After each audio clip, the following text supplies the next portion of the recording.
Join the Community Wine and Spirits monthly wine club, the Mutual Satisfaction Society. You'll receive 3 carefully selected bottles every month, complete with tasting notes and detailed information on each wine, all for $90. Join in the next 24 hours and get 20% off your first shipment. Want fancier wine? We got you. Join the Mutual Satisfaction Society Plus for extra satisfaction. $150 will get you 3 very special bottles. Let us take the trouble out of selecting great wines that you will love. Your first shipment is 20% off just for listening to View the Right Thing. Join the community today at www.communitywineandspirits.com or DM us at CommunityWS. Nearly 35 years after it made its mark in theaters, it was and continues to be one of the most epic Western films ever made, with a whopping 7 Oscar wins, including Best Picture. A Union Civil War soldier chooses a post at the Western frontier, being stationed all by his lonesome. Soon he befriends the local Sioux tribe and begins to integrate himself in their ways and culture, gradually leaving his own ways behind. Wes and Alexis head out west to bring back their commentary on 1990's Dances with Wolves on View the Right Thing. Let's all go to the lobby. Let's all go to the lobby. Let's all go to the lobby to get ourselves a treat. Hey, welcome back to another episode of View the Right Thing. I'm Wes, and with me is Alexis. Hi, Alexis. Hi, Wes. How you doing? I'm dandy. Yeah? That was a weird way to respond. I'm dandy. What was the pause for? You had to, double check that, or? No. I still have the feels. Oh, she's still processing the movie we watched. Yes. All right. Well, how are things going? How have you been? I've been pretty good, actually. Yeah? Any new exciting business? New exciting business. Yeah.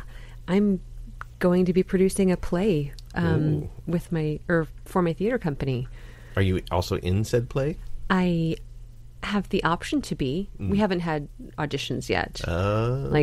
It's not until October. It's not like I produced this and I'm also just happen to be the star of the play. It's a really funny play, so it's an original piece, right? It is. Yeah, it's written by one of the company members, and this is my first time producing a play. So this will be new. I've done little monologue festivals, so it's cool to learn what really is entailed in producing a show. Yeah, it's a lot more than I thought, but I'm very excited for it. Good luck. Yeah, thank you. That's exciting. What about you? I went on vacation. Yeah. I went to Tombstone, Arizona, and saw people fake shoot each other, and a lot of dirt. Yeah. Saw a few critters, which was pretty cool. Cool? Like a roadrunner. I'd never seen a roadrunner before. Nice. Meet. And then I saw some quail. What? Any coyotes? No, but I heard coyotes. Okay. And then what else did I see? Deer, elk. Amazing. Yeah, it was cool. It was fun. Nice. I feel like there was some other really exciting animal that I saw, but I don't remember what it was now. Oh well. The exciting thing was being in Tombstone and walking around Cowboy Town and eating meat. That's awesome. Yeah. That sounds like a really fun adventure. Yeah.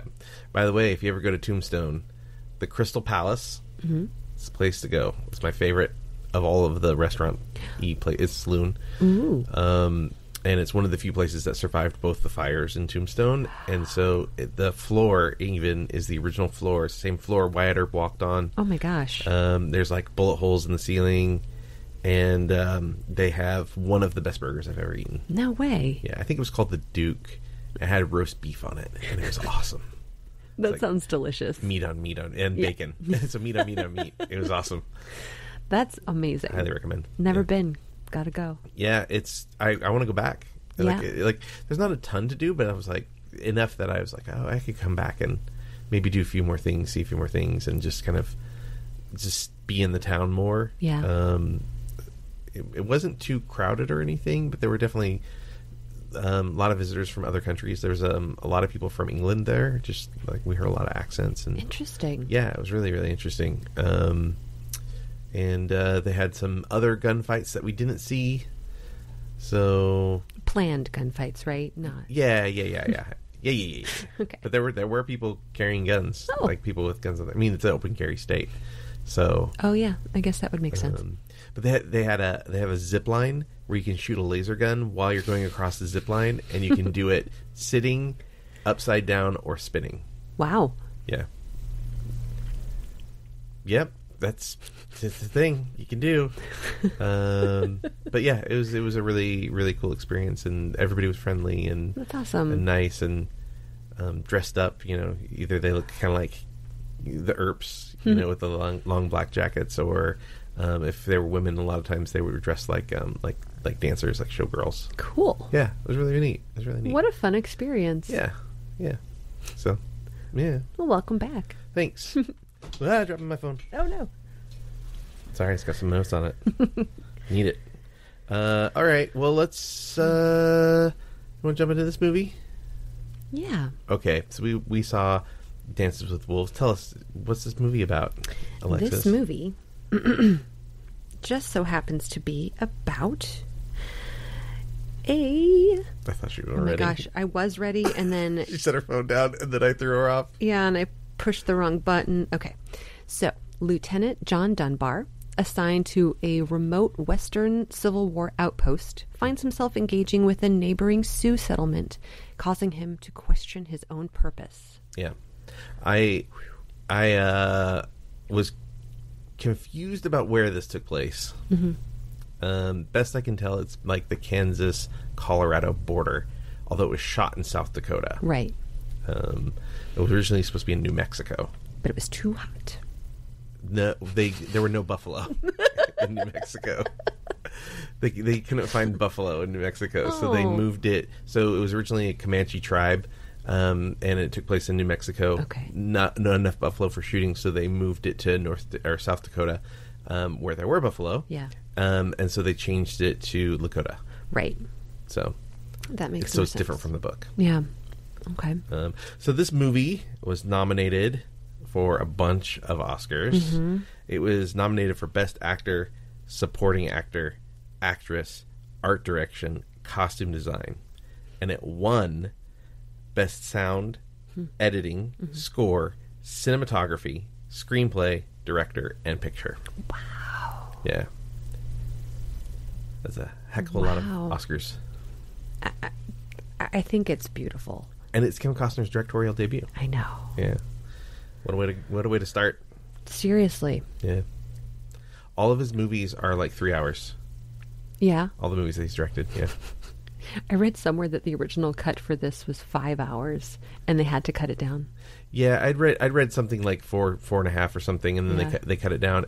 There is an extended cut that's 4 hours, but apparently Kevin Costner had nothing to do with putting that together. Oh. But okay. So I don't know if they call it a director's cut or just extended cut or what. But well, tell me about this movie. Give me your notes. Give me your notes. My notes. So this movie came out in 1990. I was 6 years old when I watched this movie. Oh wow! And I loved it back then, and I still do. I'm surprised at how much I love this movie. Well, since you're bringing up the year, it's interesting because right at the very beginning of the movie, I was like, "Oh, Orion Pictures, they went out of business. They were in trouble." So this movie and Silence of the Lambs were made at the same time, and they were going to release both films in the same year, and they started hitting their hard times, and so they were like, "We can only release one movie," and so they chose Dances with Wolves, and then pushed Silence of the Lambs a year later. Yeah. And they had another movie with Jessica Lange that and maybe Jodie Foster is also in that. And so they pushed that one as well. That went another 3 years. And so because of that, Orion Pictures had Best Picture winner with Dances with Wolves. The next year, Best Picture winner with Silence of the Lambs, and then Jessica Lange won Best Actress for that other movie 3 years later. Wow. Yeah. All because they were a struggling company. Yeah. Yeah. So. Wow. I'm sorry. It's okay. Went off on a tangent there. No worries. So as a child, I remembered that Kevin Costner's character at the beginning rides back and forth between the Confederacy. Yeah, it was the North and South. And South. Yeah.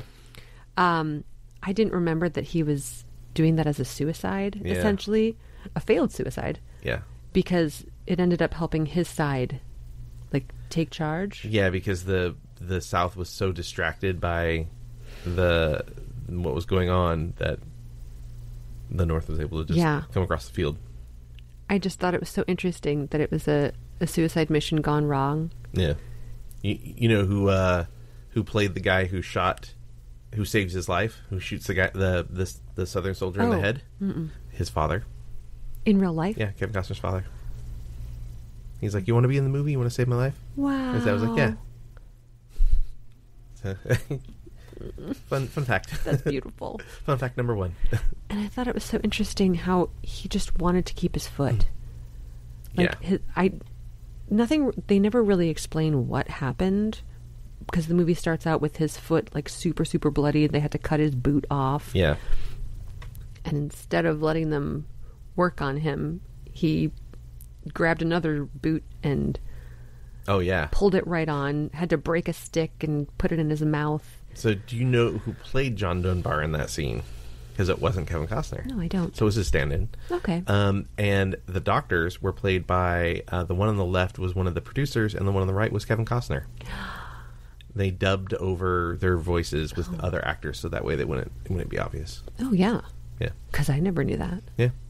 Interesting. Fun fact number 2. Wow. Lots of fun facts. What else? When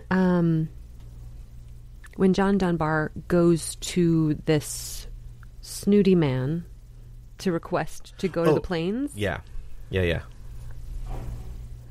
I've always been confused by that man. Yeah.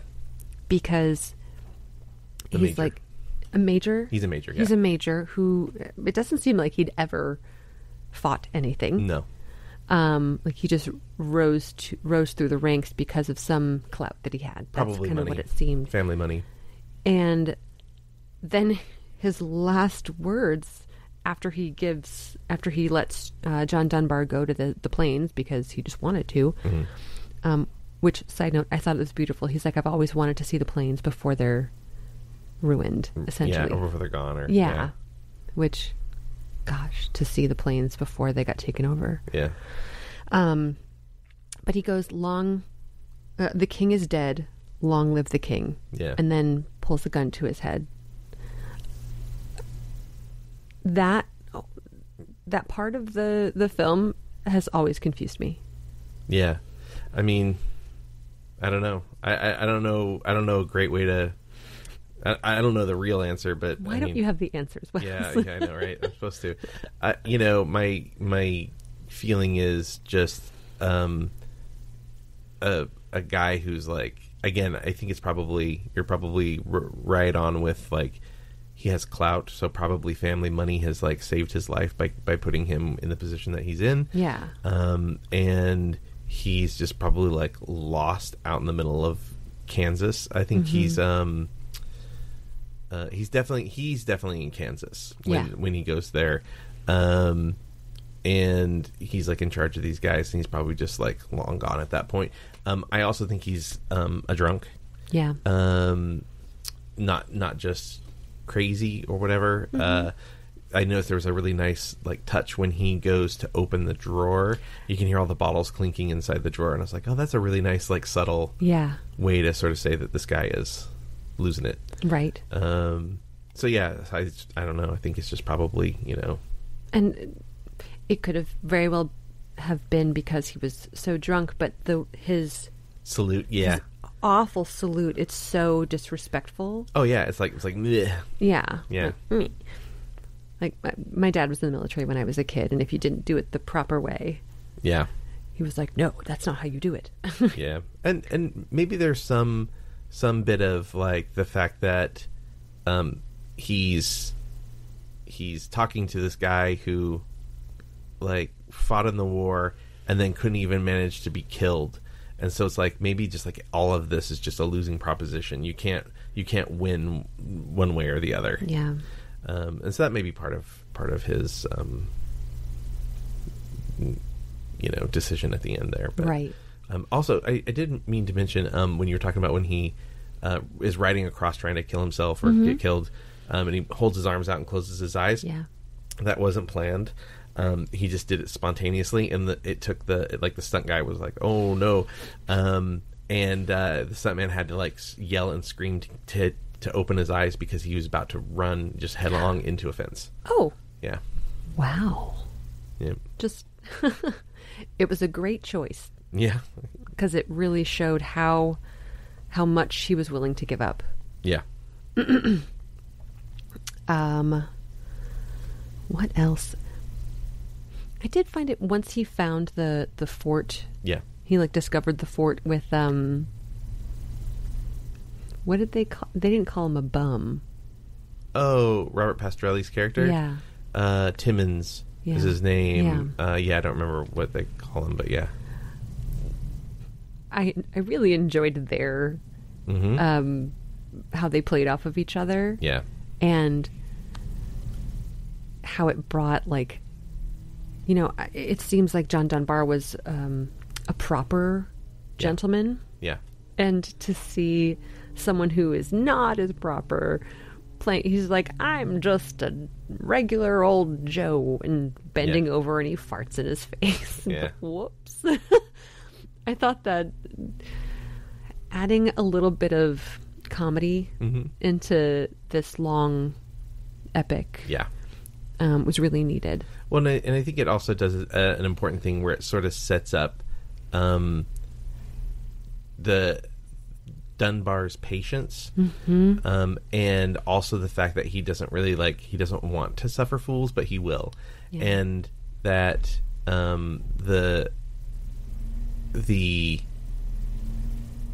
Native Americans Kicking Bird and Winds in Hair,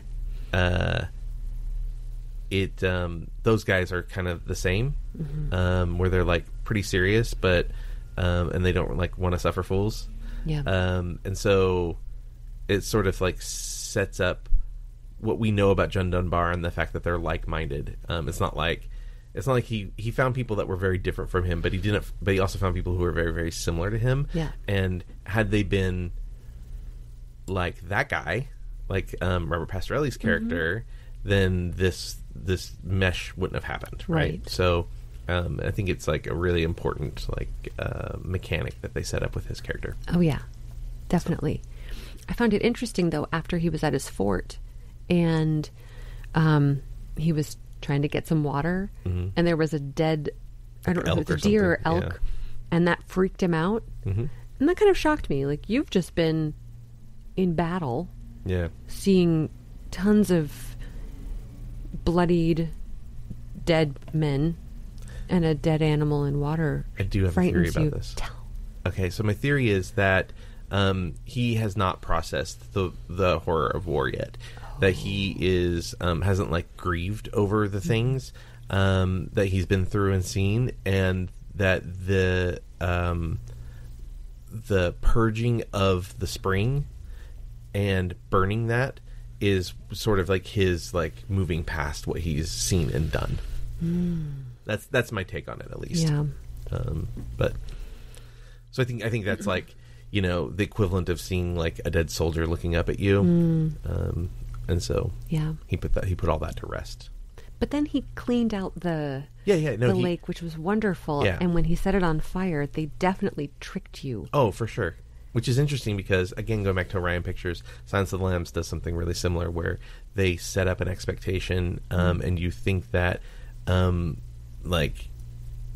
what you're seeing is, I don't want to just get into Silence of the Lambs, but there's a whole thing near the end of the movie where Jodie Foster is like doing some investigation by herself, and the FBI is closing on Buffalo Bill, and there's doorbells ringing and lights being buzzed, and you think that one thing is happening and something else is really happening, and it's a very similar edit. So yeah, nice, interesting that they both happen to be from the same production company, made in the same year. Yeah. Bringing up the patience that John Dunbar had, or Dances with Wolves. I really like his Native American name, his Sioux name. Oh yeah, I do too. You were going to talk about his patience? Thank you. The patience that he has is what was needed in order to communicate. Oh, yeah. And I think a lot of humans don't have the patience to try and like really communicate with other people. They're just like, well, this is what I have to say, and if you don't understand it immediately, you're bad. Yeah. And I feel like that was portrayed with the soldiers. They're just like, you look this way, you are bad. Mm-hmm. Yeah. Not trying to make a difference. Well, and I think too the patience thing, I think, is a really good point that you're making. So when he gets to the fort that he's supposed to be posted at, and he goes in and he finds like a military jacket hanging up, and he finds like various bits of leftover or discarded like rations and things, and there's a deleted scene that they took out of the movie. The previous regiment was there, and they basically got tired of waiting. So, like, going back to this patience idea, that they get tired of waiting and they leave, like moments before Timmons and Dunbar show up. So they miss them by like, a very short period. Wow. Yeah. Oh, that's interesting. Yeah. If only they just waited a little longer. But if they'd waited a little longer... Been one guy and more rations, I guess. But then he never would have... Yeah. Met all these people and done all these things. Yeah. No, you're right. And I think, like, he was... In a lot of ways, the reason he stays behind by himself is because what he wants is a solitary, like, experience of, like, to document the frontier. Yeah. He'd rather have that than be a soldier. So. Yeah. As he's taking the notes in his journal, initially when I was hearing it, I was like, oh, it just sounds like he's reading what he wrote out loud, the voiceover of him reading. And I go, well... It's not like he would have had much emotion in... It felt very like, and then I did this, and we did that. But I feel like a lot of the musicality in the way people speak now didn't exist back then. And that's a little Kevin Costner, too. Is it? He's pretty dry in how he delivers dialogue. And that's just kind of his thing. Like he's definitely one of those actors. He's not a character actor, right? Like he's definitely a guy who's like, this is how I would say this, so I'm going to say it this way. He plays himself every time, in various scenarios and situations, and that's great. Yeah, it is great. Yeah. Our cords are tangled. They are. Like, it's okay. Yep. Here, I'll move it. I'll move my headphone holder. Okay. Just for you, just so you don't have to look at it anymore. Thank you. You're welcome. I gotta say, I really enjoyed when they essentially played the name this in your language game. Tatanka. Yeah. Buffalo. That's always been, I've loved that buff. Yeah. Tatanka. But like, I've done that. I've played the name this thing in your language game. You have? Yeah. Interesting. I was in Germany and found some random discotheque, and we stayed out until 3 or 4. Okay, we stayed out until 7 in the morning and ended up getting sausages with these random German people.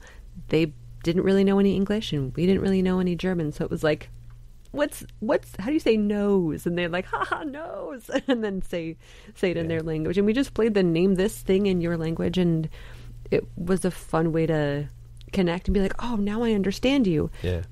Which, that was the point in which, aside from him bringing Stance with a Fist back to them, I felt like it was, it showed how patient he is and how he just wants to connect. Yeah. And showed that he meant no harm. Yeah. I mean, bringing back Stance with a Fist, all bloodied, and he was like, she needs help. I didn't do this. Yeah.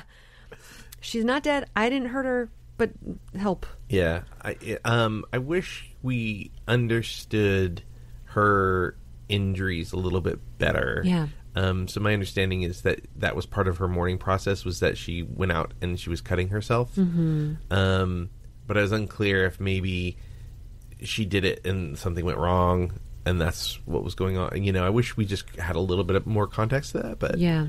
I guess at the end of the day, it doesn't really matter. It's like she's injured and he took her, and that sets things in motion. So right. I'm asking for more. During the movie, I was like, it's long. But now I'm asking for more context, so it's funny. I did enjoy the movie quite a bit.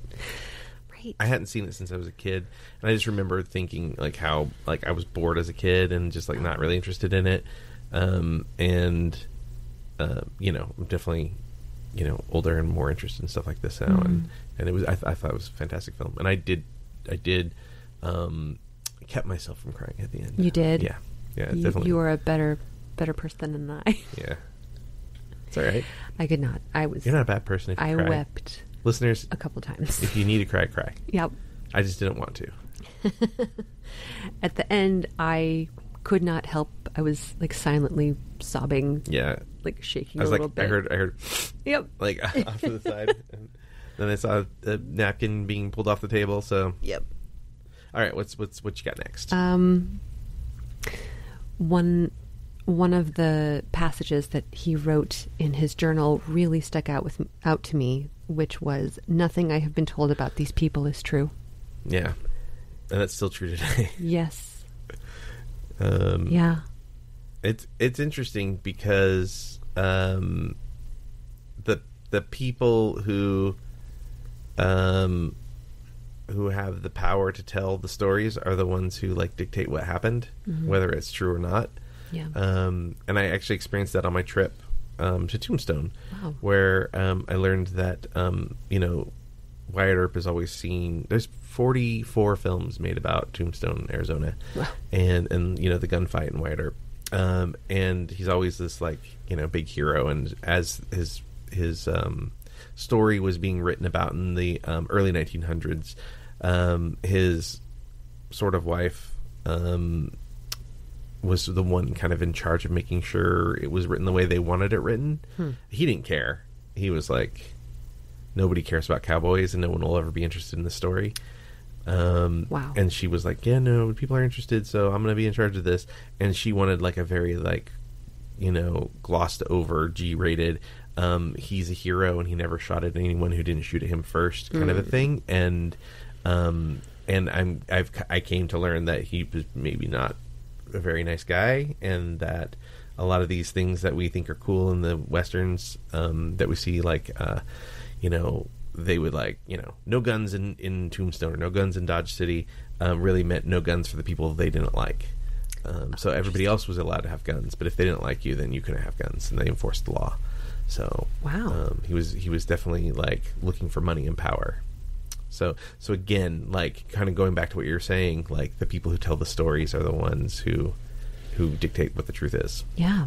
So. Wow. Yeah.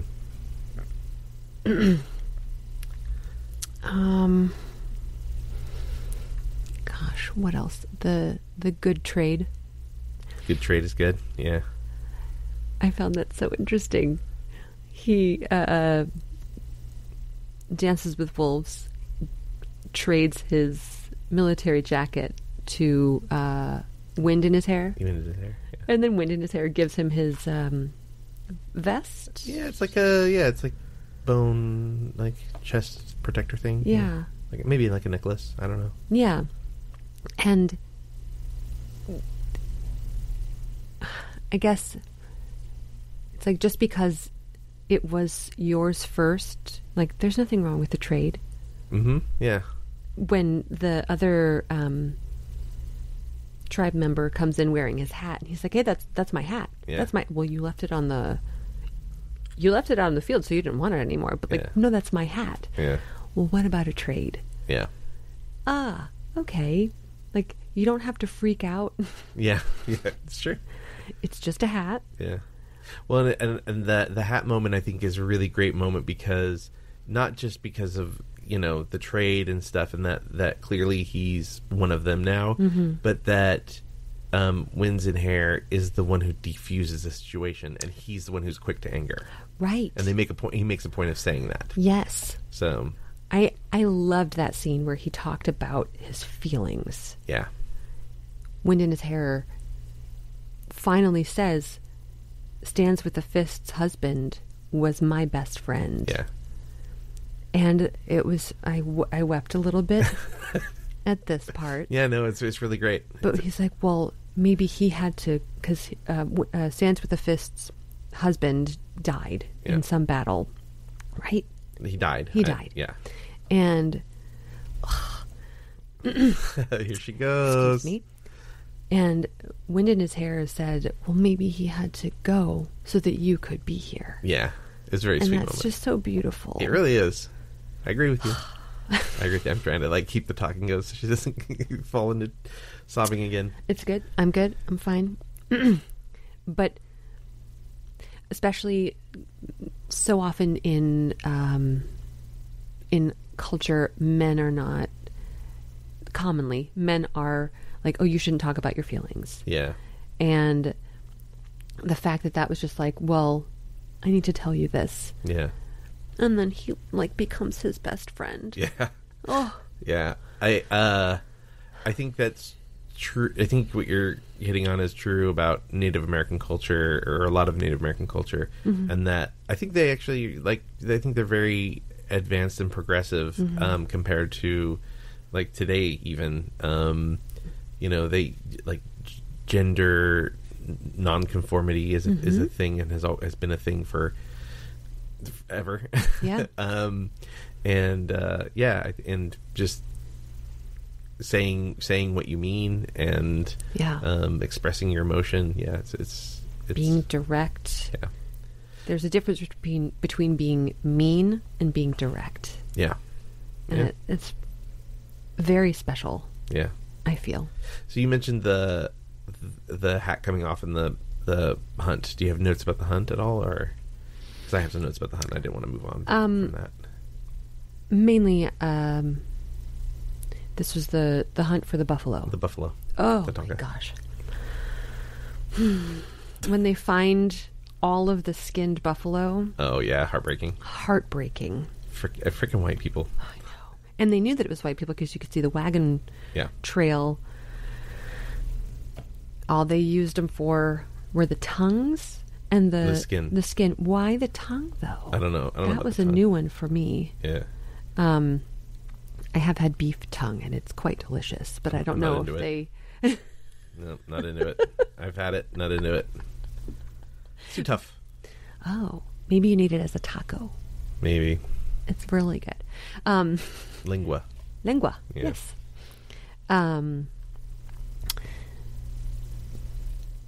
And so they want to try and find. They found where the buffalo They did fine. like escaped to from Yeah. the stupid white people, and he offers up all of his guns and ammo that he has at the fort. Oh, well, that's like later. Is that later? That's way later. oh. Yeah, the guns from the fort is for the fight against the Pawnee. Did you watch the movie we just I watched? did. Were you awake? Yeah. All right. So Oh, I'm sorry. I jumped ahead. yeah. So It's no, a long movie. it is it's a long movie. 3 hours. So the buffalo scene. No, they fight with bows and arrows. He's the only one with a gun. That's right. In that scene, and that's the big like culmination is that he's the only one with the range to be able to save Smiles a Lot. Right, so Smiles a Lot is behind, Yes. and falls off their horse. Yes. And the buffalo starts charging them, and he, because he has a rifle, he's the only one, like a bow and arrow can't reach Not that at distance. all, So, yeah. and the buffalo's been shot with 3 arrows already, and so John's the only one with the range to be able to stop it. So Yeah. but yeah, I wanted to talk about some interesting factoids about the making of that. Yeah. So they could only do 1 take a day. They shot the scene for 8 days, and they were only able to do 1 take a day because the buffalo would get going and they would run like 8 miles, and so then they would spend the rest of the day herding the buffalo back. Wow. Yeah, so it was like a big ordeal. Wranglers working nonstop. They used like some animatronic puppetry for the ones that die and fall over. Good. They used like, I think especially the skinned buffaloes are a combination of things. So there's some like fur and stuff for like the heads, and then I think their bodies are like paper mache. Yeah. And then also for various dead animals in the film, they had like essentially a dead animal wrangler who was like, "Hey, can you get me roadkill?" And so they got roadkill and just like stuffed skins with like dead animals and stuff. So, the herd was comprised of about 3,500 animals. It was the largest herd in North America. It's big. So when I was thinking about it when he was just riding horses through, I got to think there's actually probably a really wide gap. So you could see buffalo and then him in the middle and then more buffalo in front of him, in front of the camera. And I think probably they shoot it from roughly ground level to make it look like he's in the middle of it. I suspect there's probably a big gap, but still probably pretty scary. 3,500 buffalo running around you. Yeah. And it's clearly Kevin Costner doing a lot of that. So pretty crazy. Yeah. The logistics were that they used a helicopter, 10 pickup trucks, 24 bareback Native American riders. So no saddles for them. 150 extras, 20 wranglers, 25 recreated buffalo. That'd be the fake buffalo. Great. And 7 cameras. Oh my gosh. Yeah, to shoot that. Wow. And they did 1 take a day for 8 days. So 8 takes. Wow. That's all they got. So that's wild. And then the scene the moment where the buffalo charges. So that was a real buffalo, obviously, because it's big and moving around. And you want to guess what he's actually running at when he's coming towards the camera? When he's running it, smiles a lot. No. His favorite treat. Aw. A big pile of Oreos. So he was really excited for Oreos, I guess. So who knew? Yeah. I guess if you need to make friends with a buffalo, feed him Oreos. Oreos, just some sugar. Wow. Yep. Oh my gosh. All right, so that's the big hubbub about the hunting scene. I'll let you carry on with some notes. I completely forgot to mention 2 socks. Yeah. 2 socks. Yeah, 2 socks, right? And Cisco. Yeah, well, how dare you not mention Cisco? I know. Cisco, his horse, his sweet, beloved, smart, intelligent, lovely horse. Yeah. I love that his 2 best friends were animals. Yeah. And they had his back. They had his back 100% when the kids smiles a lot. Yeah. And his 2 friends were trying to steal the horse. Yeah. And the horse was like, "Nope, not going to happen." And then someone else tried to steal the horse. Was it the Pawnee? No, it was the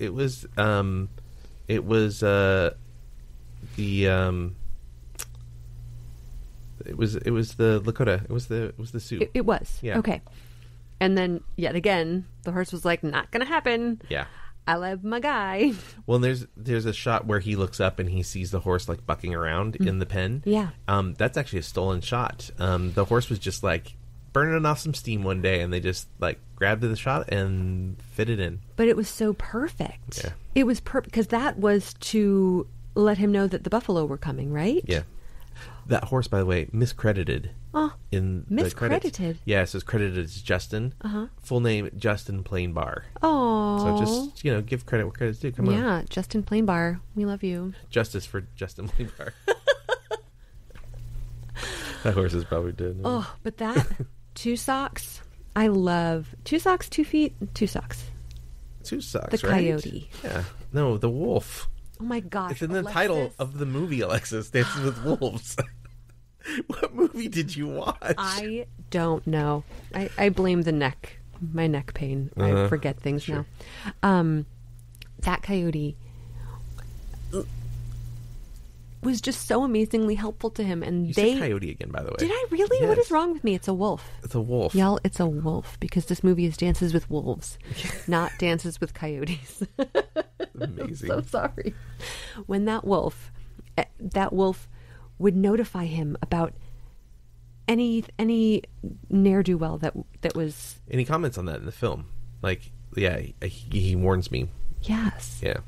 It was amazing that they didn't have a language. They had a language barrier, obviously, because of animals and humans, but they still understood each other. Yeah. And bacon.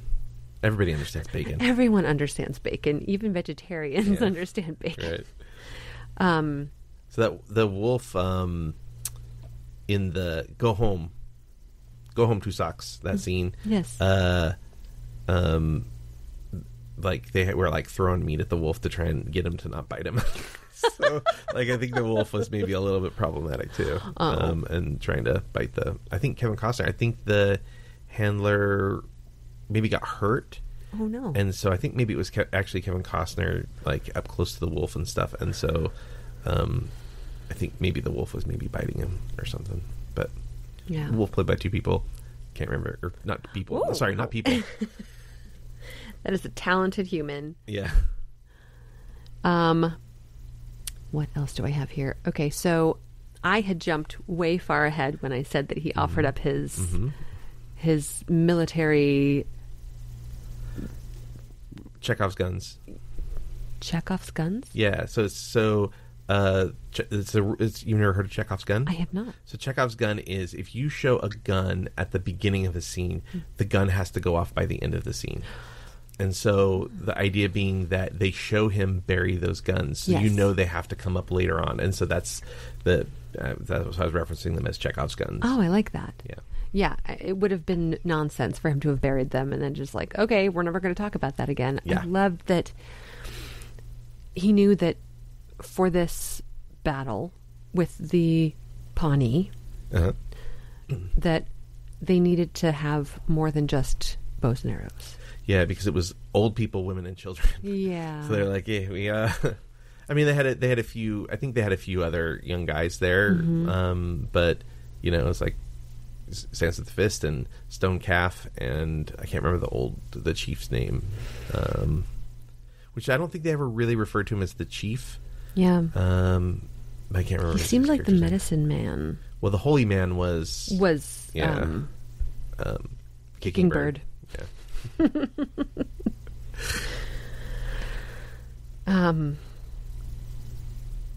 I did find it I don't know why I say I did find it interesting, but that's just how I speak. You I guess. did find it interesting. I did. You did. That they say the Pawnee only wants blood. They don't want to talk. Yeah. Like and, it was like about just about domination, I guess. Yeah. And granted, I know that this was mainly about the Sioux Lakota tribe. And I want to know, were the Pawnee known as a more violent... Yeah, I don't know. Folks, let me just put out a disclaimer. Like, we acknowledge that we're white people that don't know very much about Native American culture. Yep. And so when we say, like, the Sioux Lakota tribe and stuff like that, and we use multiple words and names, if we make mistakes, we apologize, and feel free to correct us in comments. Or yes, please. Whatever. Or send us a tweet or whatever they call it these days. We will accept our responsibility. So yes. After that fight, Dances with Wolves says there was no political reason for the fight. It was a one-sided victory. and he hadn't despite experienced that before. Yeah. Well, and it was interesting that he was like, in spite of losing Stone Calf, like it was hard to mistake the fact that it was a one-sided victory. And so it was still, yeah. It was. It is interesting that he went from one civil war sort of to another. Yeah. Interesting. I didn't think about that. Yeah. Like simultaneous civil wars going on. Yeah. You have some more notes? I do. I have. Oh man, I have a few. Just got a few notes. A couple notes. Because I was just enjoying a lot of it. Sure. I think it's a visually stunning. It's beautiful, and then the music is so good. And the music is incredible, and it just like really. It pulls at my heartstrings. This movie's on a bunch of lists. So it's on the AFI Top 100 list. It's on the 1001 movies to watch before you die. Yes. It's the soundtrack is on AFI's top soundtracks list. Yeah, it's on a lot. I think it's on one more AFI list, but I can't remember which one. I was just drawn to it, and I just kept. Oh, I need to take notes. Right. Yeah. That's all right. The old man.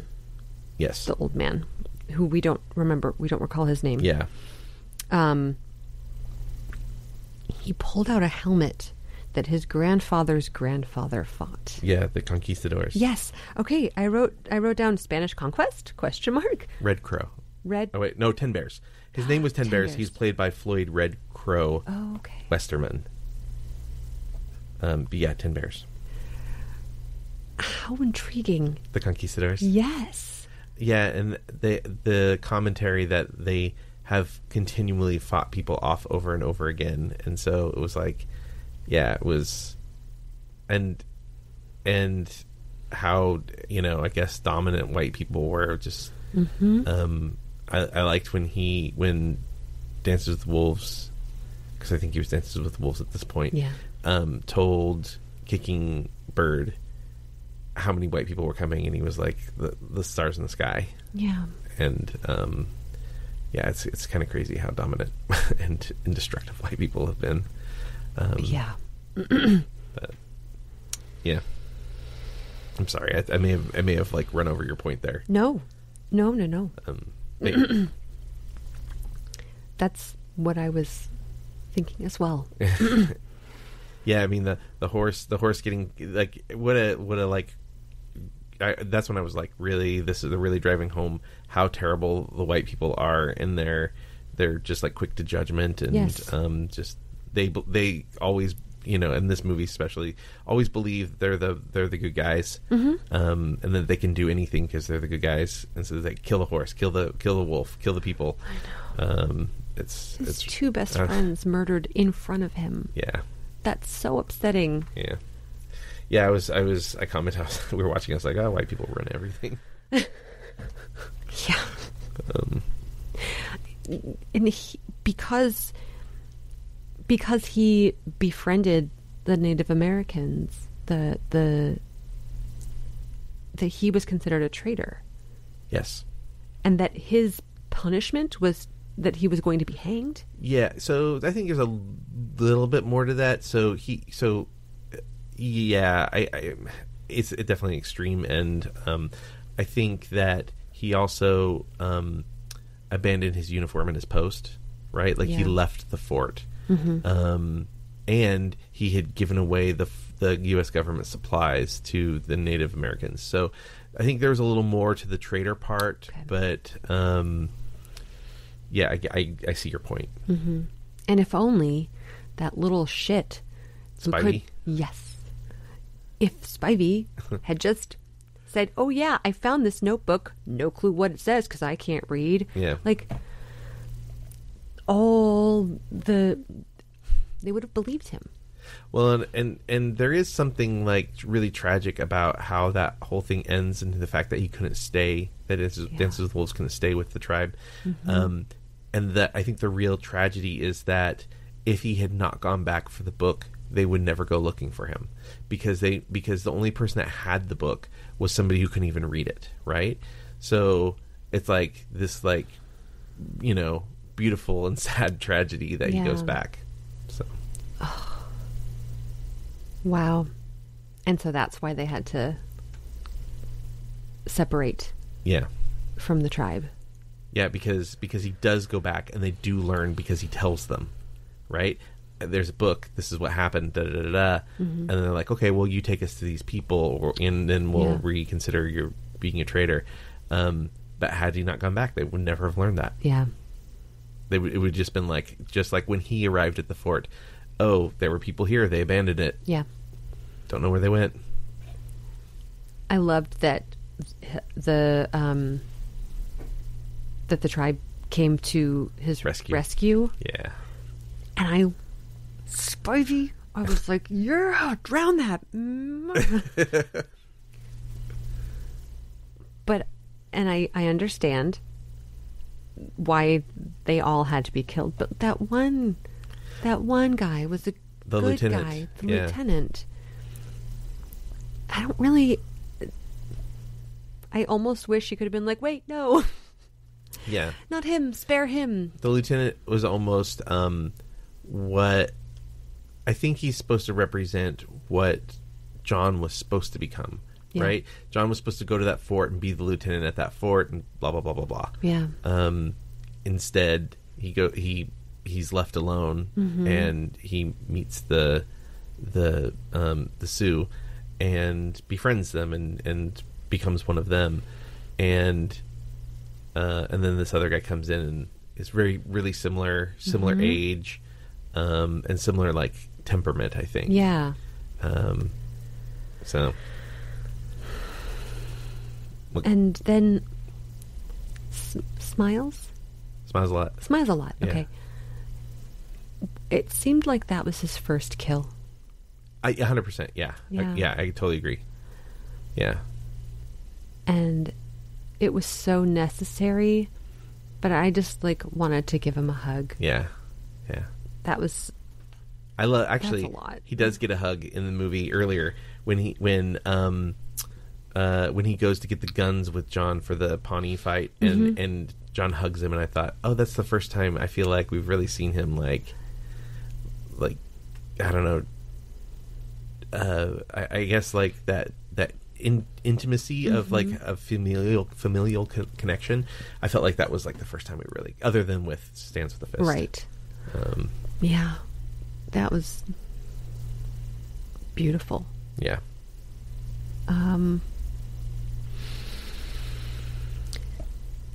Then I go to the the end of the movie, the last lines. Yeah. Which, when they first said Dances with Wolves in Lakota, I was like, oh, the end of the movie. Yeah. Like, I didn't remember that those words meant Dances with Wolves. Yeah. And so I was like, oh my gosh, he's going to yell that from the top of that mountain. And like the moment he starts, I was like, oh no. Yeah. Here come the waterworks. And he's like, I am wind in his hair and you are my best friend. And I was like, oh man. Yeah. It's just so beautiful. Like, pure friendship and love. And he knows that he has to do this to protect the rest of the tribe. Do you want me to just like really send you over the edge here? Okay. There is, in the Lakota Sioux language, there is no word for goodbye. Oh. So that was his way of saying goodbye. Yeah. Yeah. Well, and then they'll see each other again. Of course. Yeah. So that last scene, John Barry, who did the... See, now you're making me cry. I'm sorry. John Barry, who did the composing for this, and he, they conduct the score. Yeah. He was so moved by the end scene that he actually broke down and started crying while he was conducting the recording. Gosh. Yeah. So this film obviously was like a huge success, and sort of changed how people began. It was sort of the beginning of hopefully what we're moving toward, where people are recognizing Native American people, and that this is their land. Yeah. And the treatment of them, and I should say the poor treatment that they've received and still continue to receive. Yeah. But because of how sympathetic this film treated them, the Lakota Nation adopted Kevin Costner as an honorary member. Yeah. She's looking away again. She's like, I'm going to go again. Oh, that's really beautiful. Yeah. So, last piece. Last thing to tell you about this film. This is not the end of John Dunbar. There is a potential sequel in the works. I think it's going to be a TV series. Kevin Costner was not originally going to be John Dunbar. Viggo Mortensen was almost cast as John Dunbar, and he is supposed to play the role in the sequel. It's called The Holy Road.